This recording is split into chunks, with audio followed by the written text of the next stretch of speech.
You're listening to HQ Music Talk, a podcast where I talk with artists, managers, venues, and bookers, mainly people from the music industry.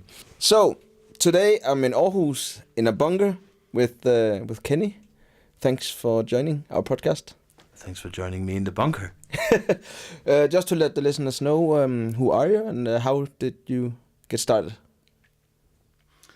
Well, my name is Kenny, and I got this bunker a year and a half ago, and I've been recording a handful of artists the last year, I guess. Mainly rock artists. I'm recording a pop artist from Romania now called Ioana Sings.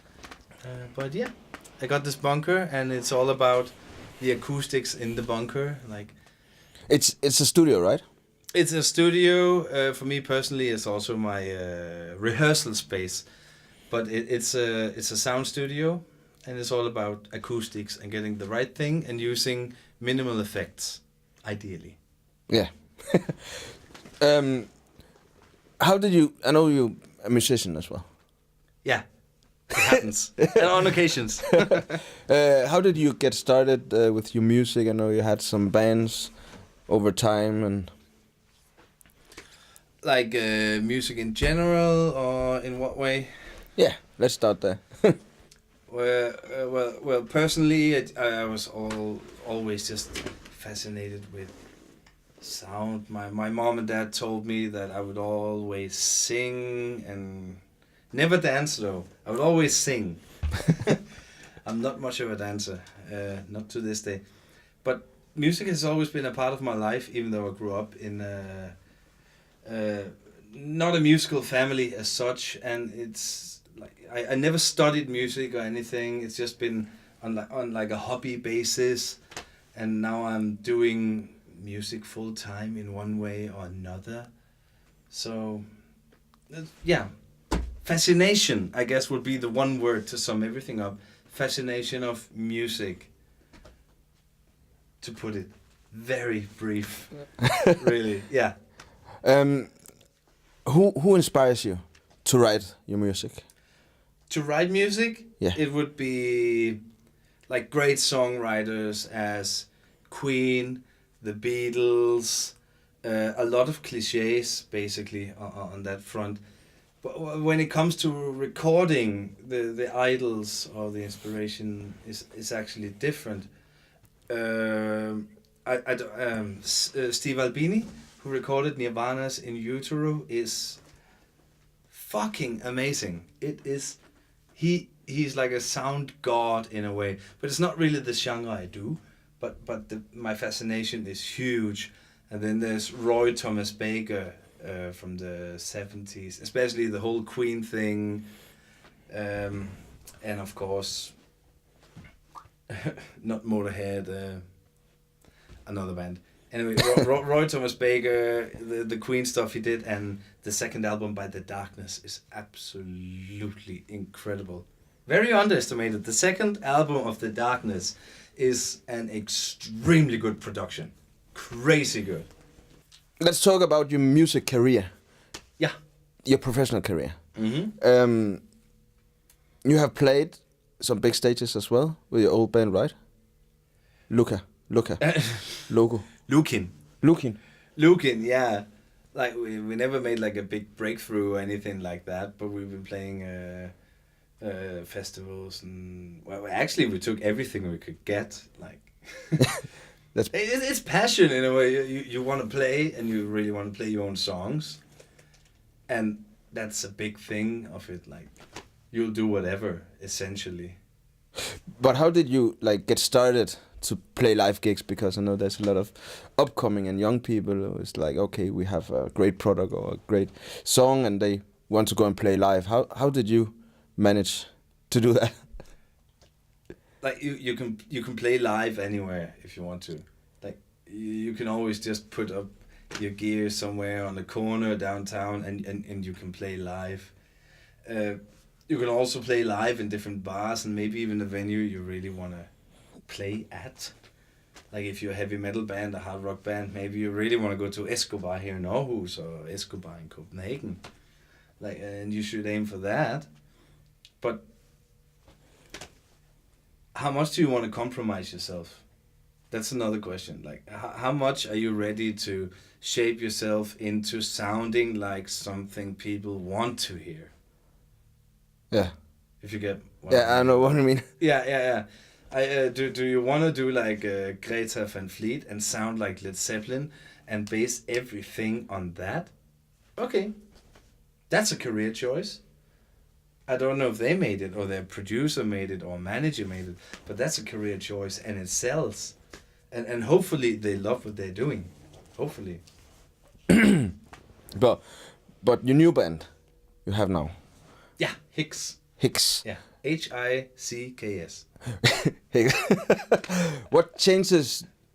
Did you make any change in style or music or your writing compares to your old band? And what are your expectations for Hicks? Expectations is to make very hard rock music and authentic hard rock music, and maybe people will catch on. We love what we are doing, and hopefully people will like what they're hearing from us. The big change? Yeah, is there any changes? From Lukin to Hicks, you mean? Like I'm not the main songwriter anymore. Actually, it's the guitarist now who's the main songwriter, and I contribute 1/3 of it. But it adds so much more to it than just rock music.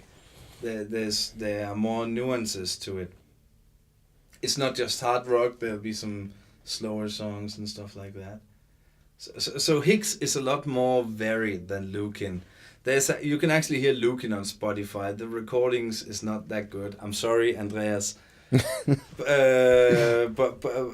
you can hear like 3 or 4 songs. One of them we're actually using in Hicks. Anyway, so it's a lot more nuance. What is your experience about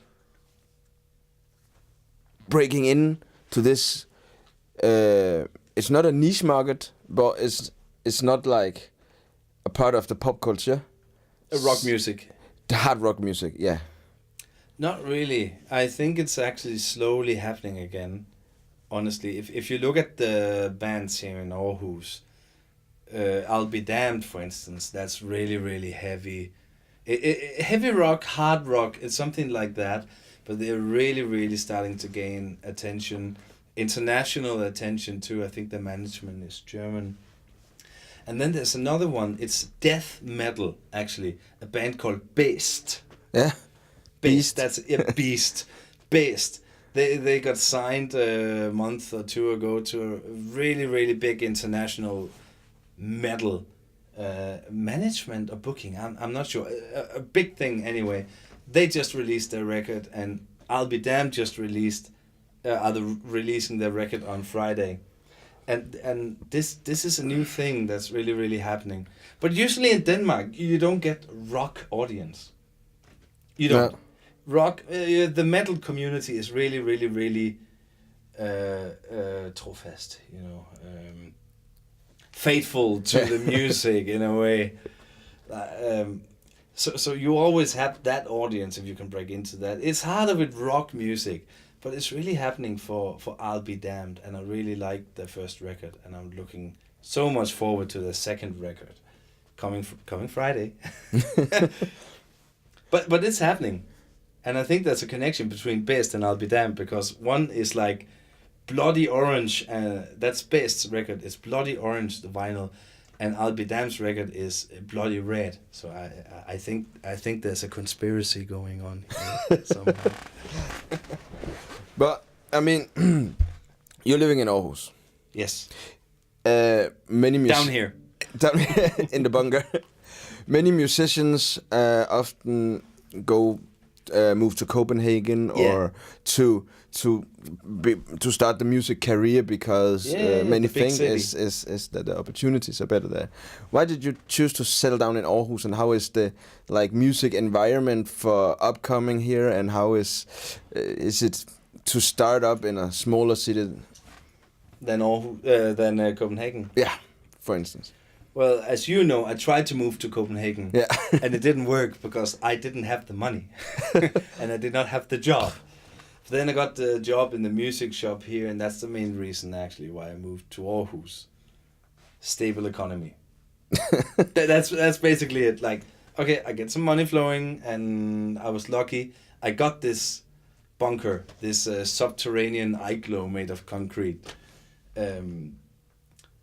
But Aarhus is nice.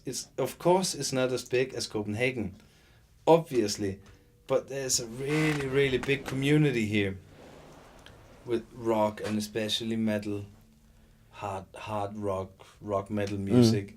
It's really, really big, and people are really, really dedicated, and that means a lot, especially when you're starting out. So there's actually a lot of things happening here, and it might even be easier than Copenhagen, because in Copenhagen there are so many people doing the same thing. So many. So obviously it's smaller, and Denmark is small, so I think the opportunities are greater here actually. Yeah, I think Aarhus was selected to Culture City of the Year. Culture Capital of Europe 2017. Yeah, so something must going on here. Something must be happening. Yeah. The other choice was Sønderborg. Can you imagine? I'm not kidding. Sønderborg, a nice sunny city. We both come from Sønderjylland. Yeah. But Sønderborg. At some point,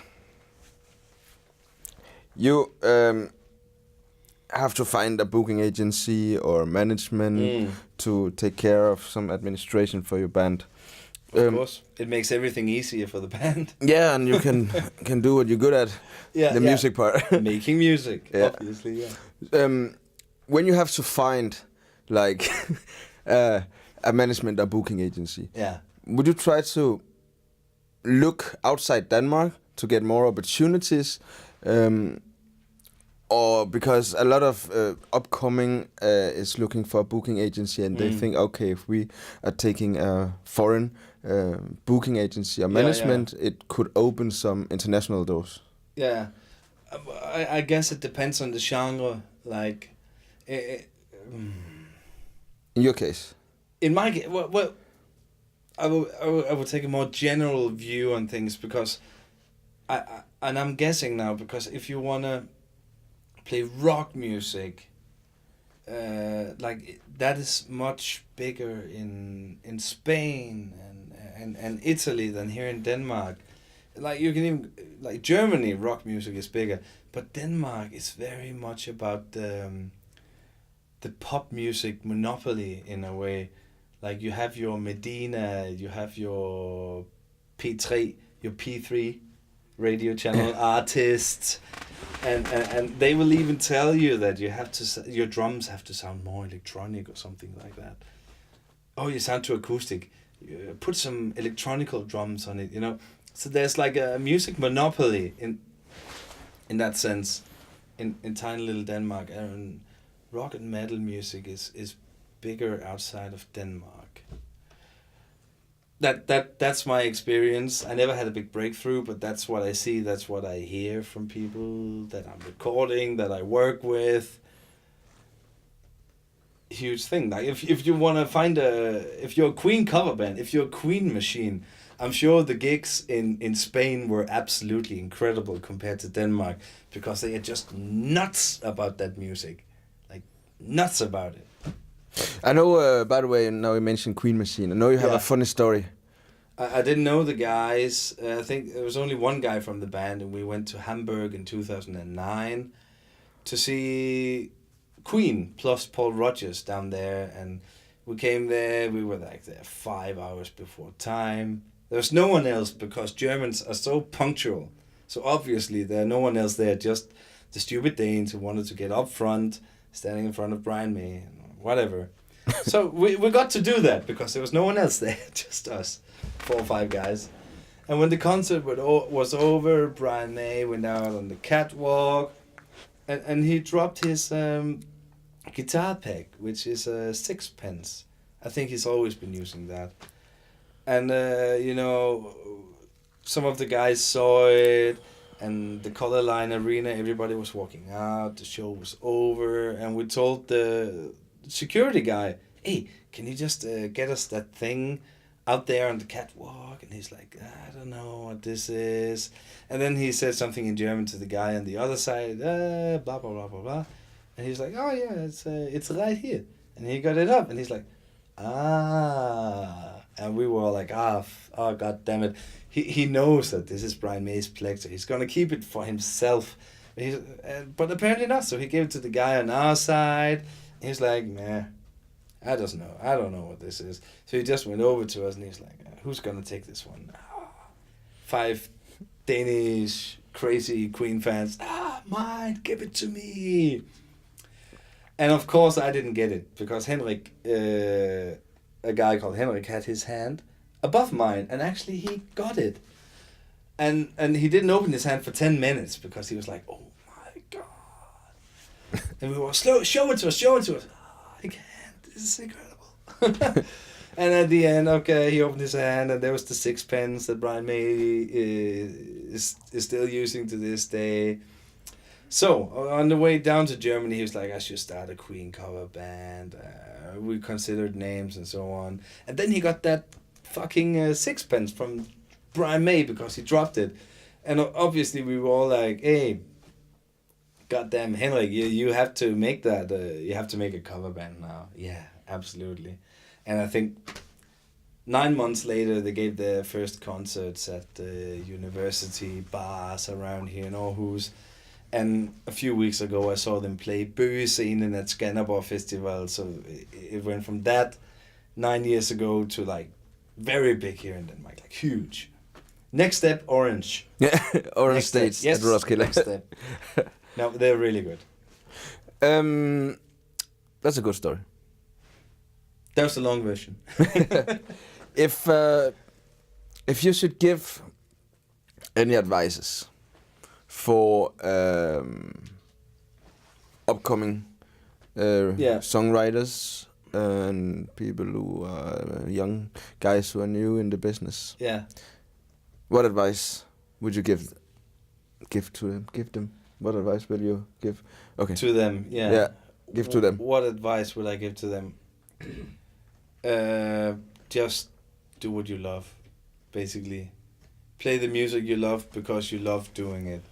That's it. And if you can do that, no one can take it away from you.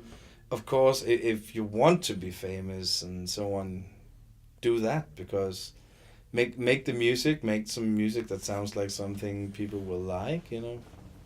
There's like 2 ways of analyzing pop music.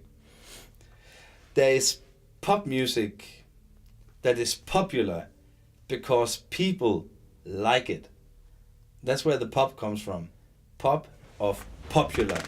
And then there's the pop music you make because you want to sound like the music that is popular. So there's another angle on that one. You make music that is popular or sounds popular because you want it to be popular. Well, if it's... Okay. Right. Yeah, but if it sounds popular, it must be pop? That's the question, I guess. Like, very philosophical in a way. Like the Beatles didn't. They made the music they made because they really loved to play that music as a band and not as an individual artist. And they just happened. They got many no's from different. Actually, a lot of record companies that said no, and the only one who said yes to them was, I think it's called Paraphone. It was George Martin, not to be confused with Game of Thrones writer George Martin. This was George Martin, the producer. and somehow, for some reason, he said yes to that, and everything exploded. And that just got popular because people loved it. So that's one version of popular, because the Beatles made pop music. And then you have all the bands afterwards that try to sound like the Beatles. Okay, yeah. So that's different. Yeah. So that's the 2 kind of pops you have. That makes sense. You have pop music, you have pop music. Yeah. Yes, really philosophical. Very deep. I think we should take a listen to one of your songs. Yeah.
Time is all I've got. I cry, cry,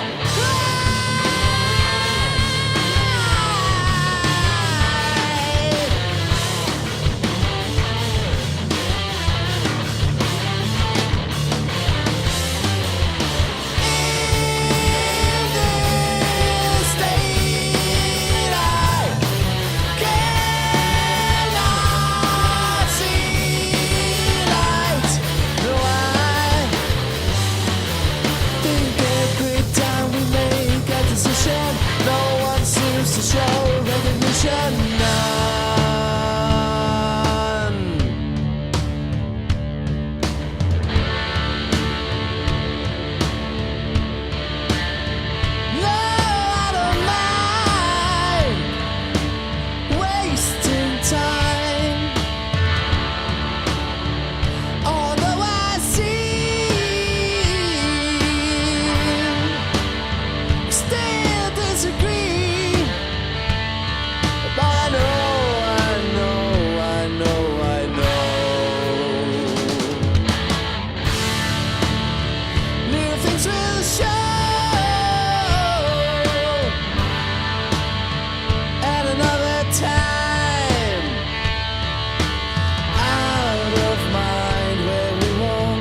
In the end, at last, maybe you could tell a little bit about your new band, Hicks. Yeah, my new band Hicks. We got 4 or 5 songs coming up, and the whole philosophy is we record it down here in the bunker, the concrete, igloo, subterranean, and so on. And it's rock music. It's very hard rock music, but it sounds authentic because we use minimal effects, and we try to use the sound of the room. That's the essence of it. A lot of people say it sounds a bit like Led Zeppelin, Black Sabbath, or stuff like that, but that's really up to the individual. The songs are great. The songs are really great. It's Hicks, and it's real. All right, that's awesome. Yeah. So, thank you so much for joining. Thank you for coming here. And amazing to see your bunker, which I thought was a rehearsal room, which is actually a bunker. And a studio. And a studio. I record here. And that's amazing. You can get in touch with me if you write HQartist, and they'll give you the secret address and the secret phone number, and if you're very lucky, the secret location. Awesome. Thanks, man. And I hope to see you soon again. Bye. Very soon.